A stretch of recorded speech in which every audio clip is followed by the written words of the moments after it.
来看伫宪法诉讼法修正草案通过了后，未来宪法法庭至少就要有10个大法官才会当开会。目前大法官只剩8个。立法院议会今仔是针对7个大法官人事动议权案来进行投票。若无至少通过2个人宪法法庭就会无法度运作。今仔国民党团是表示讲会全面封杀。民众党团只同意通过台湾大学国家法典研究所的所长刘静怡。民进党团是来投同意票，也毋过无同意民众党支持的刘静怡。落尾7个大法官的被提名人全部拢无通过，总统赖清德就爱定提名。立法院临时进行7位大法官人事同意权投票，包括司法院长被提名人张文珍、副院长被提名人姚立明。因为这位大法官连选比南北这个废死的立场加政治色彩真明显，国民党团决议要全面封杀大法官的连选。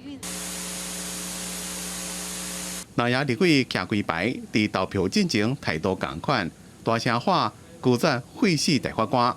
对于全面封杀的关键原因，国民党团总召卜坤基讲，是要展现对总统赖清德的无信任。国会神圣的投票的结果。在傅昆萁总召、柯建铭总召、黄国昌总召，朝野一致同心协力之下，把赖清德总统所提名的7名大法官人选全数封杀。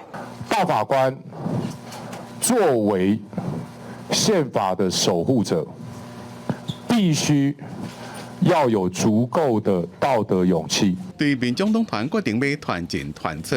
会同意通过1位大法官的人选，是台湾大学国家法典研究所的教授兼所长刘静怡。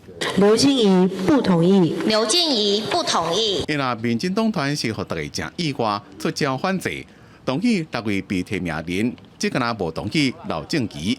另外是7位大法官被提名人全部拢无过。用修法的版本去反推如何行使投票，这已经完全只沦为政治的盘算，完全只沦为要瘫痪宪法法庭的政治意图。因为宪法诉讼法修法3读通过，明定参加宪法判决大法官上少爱10个人，全国违宪大法官上少爱9个人。伫目前大法官只敢若剩8位。若是南北拢拒绝通过提名，恐惊宪法法庭会袂顶袂当。对此，民间团体甲真侪小党发联合声明，要求南北为因的修法的手段负责任。今天在这里严厉谴责蓝白联手没收人民向司法求助的权利，让台湾一系回到戒严时期。苗博雅批评立法院初步修法，和大法官被立委赶入去鸟笼仔内底。受害是有冤无底申诉的民众，因为这边7位被提名人全部拢无过关，赖总统依法就要再重新提名人选。记者综合报道。